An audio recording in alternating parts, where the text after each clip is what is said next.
सोना केवल एक धातु नहीं बल्कि वैश्विक अर्थव्यवस्था, निवेश और देशों की वित्तीय अर्थव्यवस्था का महत्वपूर्ण आधार माना जाता है। जब भी दुनिया में आर्थिक संकट बढ़ता है, निवेशक और केंद्रीय बैंक सोने की ओर रुख करते हैं। यही वजह है कि पिछले कुछ वर्षों में सोने की कीमतों में लगातार उछाल देखने को मिला। लेकिन हाल ही में एक ऐसा देश चर्चा में आया है जो दुनिया के सबसे बड़े सोना उत्पादक देशों में शामिल नहीं है, फिर भी उसके सोने के निर्यात ने पूरी दुनिया का ध्यान खींच लिया। यह देश है जापान। जापान में सालाना केवल 4 टन सोने का उत्पादन होता है। जापान ने 200 टन की अधिक सोने का शुद्ध निर्यात किया। यह आंकड़ा पहली नज़र में हैरान करने वाला लगता है। सवाल उठता है कि जब देश में उत्पादन ही इतना कम है तो आखिर निर्यात के लिए इतना सोना कहाँ से आया? क्या जापान ने कोई नया सोना भंडार खोज लिया है या इसके पीछे कोई और कहानी है? दरअसल इस पूरे मामले के पीछे वैश्विक बाजार, सोने की रिकॉर्ड कीमतें, तस्करी और जापान की कर व्यवस्था का एक जटिल समीकरण माना जा रहा है। देश से सोने का निर्यात 35.6% बढ़कर 25.5 अरब तक पहुंच गया। यह अब तक का सबसे बड़ा आंकड़ा है। जापान में सोने के निर्यात का आधिकारिक रिकॉर्ड 1988 से रखा जा रहा है और तब से लेकर अब तक इतना बड़ा निर्यात कभी नहीं किया गया। केवल निर्यात की मात्रा ही नहीं बल्कि सोने की कीमतों ने भी रिकॉर्ड बनाया। निर्यात किए गए सोने की कीमत लगभग $1,17,400 प्रति किलोग्राम रही, जो पिछले वर्षों की तुलना में करीब 48.7% अधिक थी। वैश्विक बाजार में सोने की तेजी ने जापानी कारोबारियों का बड़ा अवसर दिया। उन्होंने इसका भरपूर लाभ भी उठाया। दिलचस्प बात यह है कि इस अवधि में जापान का सोना आयात भी बढ़ा और इसका आयात लगभग 120% उछाल के साथ करीब 1.1 अरब डॉलर तक पहुंच गया। हालांकि आयात और निर्यात के बीच का अंतर इतना बड़ा था कि जापान ने शुद्ध रूप से 200 टन से ज़्यादा सोना विदेशियों को भेजा। यही वह सवाल है जिसने अर्थशास्त्रियों और बाजार विशेषज्ञों को चौंका दिया। जापान का वार्षिक उत्पादन मात्र 4 टन का है। देश की घरेलू खपत भी 15 से 35 टन के बीच ही रहती है। ऐसे में 200 टन से अधिक सोने का निर्यात सामान्य परिस्थितियों में संभव नहीं लगता। इसका जवाब जापान के वित्तीय मंत्रालय ने दिया। मंत्रालय का कहना है कि बड़ी मात्रा में ऐसा सोना निर्यात किया गया जो पहले अवैध रूप से जापान में लाया गया था। वर्षों से तस्करी के जरिए देश में पहुंचा सोना अब ऊंची कीमतों का फायदा उठाने के लिए वैश्विक बाजार में भेजा गया। वहीं विशेषज्ञों के अनुसार जापान लंबे समय से एशिया में सोने की तस्करी का एक महत्वपूर्ण केंद्र रहा है। इसके पीछे सबसे बड़ी वजह देश की कर व्यवस्था है। जापान में सोने के आयात पर लगभग 10% उपभोग कर यानी कंजप्शन टैक्स लागू होता है। यदि कोई कारोबारी कानूनी रूप से सोना आयात करता है तो उसे यह कर चुकाना पड़ता है, लेकिन तस्करी इसी टैक्स को बचाने के लिए सोने के अवैध रूप में देश में लाते हैं। जब तस्करी के जरिए सोना लाते हैं जापान के भीतर तो इसे कई जगहों पर बेच देते हैं। कई मामलों में कर संबंधी खामियों को फ़ायदा उठाकर मुनाफा कमाया जाता है। वर्षों से ये गतिविधियाँ चलती आ रही हैं। जब सोने की अंतर्राष्ट्रीय कीमतें तेज़ी से बढ़ी तो ऐसे सोने को विदेश में निर्यात करना और अधिक लाभकारी हो गया। परिणाम स्वरूप बड़ी मात्रा में सोना जापान से बाहर भेजा गया और मुनाफा कमाया गया। विशेषज्ञों का मानना है कि पिछले कुछ वर्षों में जमा हुए सोने के भंडार को ऊंचे दाम मिलने पर बाजार में उतार आ गया। यही वजह है कि उत्पादन कम होने के बावजूद निर्यात में विस्फोटक बढ़ोतरी दर्ज की गई। सोने की कीमतों में तेजी केवल जापान की वजह से नहीं आई, इसके पीछे कई वैश्विक कारण भी हैं। दुनिया पिछले कुछ वर्षों में कई बड़े संकट से गुजर रही है। कोविड-19 महामारी, रूस यूक्रेन युद्ध, पश्चिम एशिया में तनाव, बढ़ती महंगाई, ब्याज दरों में उतार चढ़ाव और वैश्विक आर्थिक मंदी की आकांक्षाओं ने निवेशकों को सुरक्षित निवेश विकल्प तलाशने पर मजबूर कर दिया।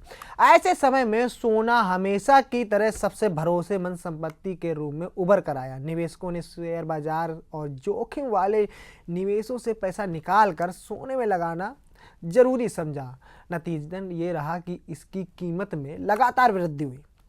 जैसे जैसे कीमतें बढ़ी वैसे वैसे उन देशों को भी लाभ मिलने लगा जिनके पास किसी भी रूप में सोने का बड़ा भंडार मौजूद था। जापान ने भी इसी अवसर का फायदा उठाया। जापान में सोने का उत्पाद मुख्य रूप से हिशिकारी खान से होता है। यह खान देश के दक्षिणी हिस्से में स्थित है और दुनिया की उच्च गुणवत्ता वाली सोना खानों में गिनी जाती है। हालांकि इसकी उत्पादन क्षमता सीमित है।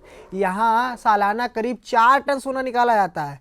यह मात्रा चीन, ऑस्ट्रेलिया, रूस, कनाडा या अमेरिका जैसे देशों की तुलना में बेहद कम है। उदाहरण के लिए चीन हर साल 350 टन से अधिक सोने का उत्पादन करता है, जबकि ऑस्ट्रेलिया और रूस भी 300 टन के आसपास उत्पादन करते हैं।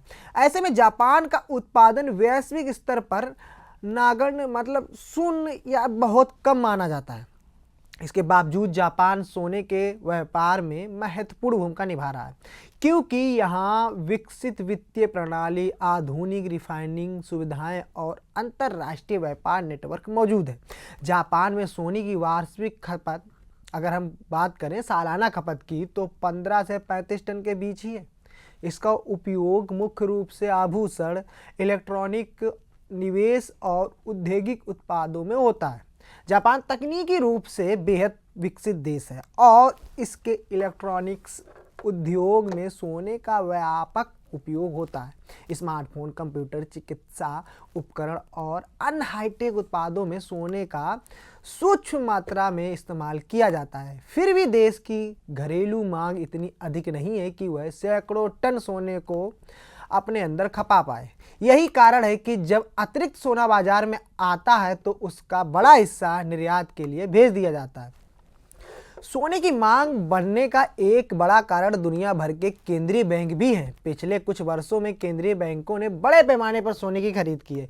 विशेषज्ञों का मानना है कि डॉलर पर अत्यधिक निर्भरता कम करने और विदेशी मुद्रा भंडार को अधिक सुरक्षित बनाने के लिए कई देशों ने सोने की खरीद बढ़ाई है। केंद्रीय बैंकों के कुल विदेशी मुद्रा भंडार में सोने की हिस्सेदारी बढ़कर 26.6% तक पहुंच गई। यह 1993 के बाद का सबसे उच्च स्तर माना जा रहा है। 2013 की तुलना में यह हिस्सा लगभग 17% बढ़ चुका है।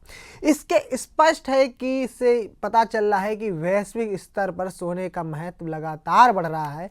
जापान के केंद्रीय बैंक के पास लगभग 845.97 टन सोने का भंडार है। यह दुनिया के सबसे बड़े स्वर्ण भंडारों में शामिल है। हालांकि निर्यात सीधे तौर पर केंद्रीय बैंक के भंडार से जुड़ा नहीं माना जाता है। अधिकांश विशेषज्ञों का मानना है कि निर्यात निजी क्षेत्र, व्यापारिक संस्थानों और बाजारों में मौजूद सोने के स्टॉक से होता है। फिर भी यह तथ्य महत्वपूर्ण है कि जापान के पास पर्याप्त स्वर्ण भंडार मौजूद है, जिसके चलते उसकी वित्तीय स्थिति बेहद मजबूत बनी हुई है।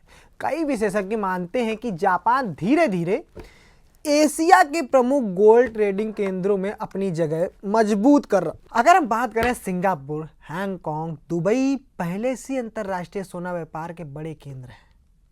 जापान भी अपनी वित्तीय ताकत, पारदर्शी बाजार और विकसित लॉजिस्टिक नेटवर्क के कारण इस क्षेत्र में महत्वपूर्ण भूमिका निभा सकता है। हालांकि निर्यात रिकॉर्ड यह संकेत देता है कि देश केवल सोना उत्पादन से नहीं बल्कि सोना व्यापार करने वाले महत्वपूर्ण खिलाड़ियों से मजबूत बनता है। हालांकि इस पूरी घटना से जापानी सरकार के सामने कई सवाल भी खड़े कर दिए हैं। यदि निर्यात का बड़ा हिस्सा तस्करी के जरिए आए सोने से जुड़ा है तो यह कानून व्यवस्था और कर प्रणाली दोनों के लिए चिंता का विषय है। सरकार को यह सुनिश्चित करना होगा कि भविष्य में सोने की तस्करी पर प्रभावी नियंत्रण हो। साथ ही कर प्रणाली में मौजूद संभावित खामियों को भी दूर करना होगा ताकि अवैध व्यापार को बढ़ावा न मिले। विशेषज्ञों का मानना है कि यदि तस्करी पर सख्ती नहीं की गई तो जापान भविष्य में भी इसी तरह के विवादों का सामना कर सकता है। भारत दुनिया के सबसे बड़े सोना उपभोक्ता देशों में से शामिल है।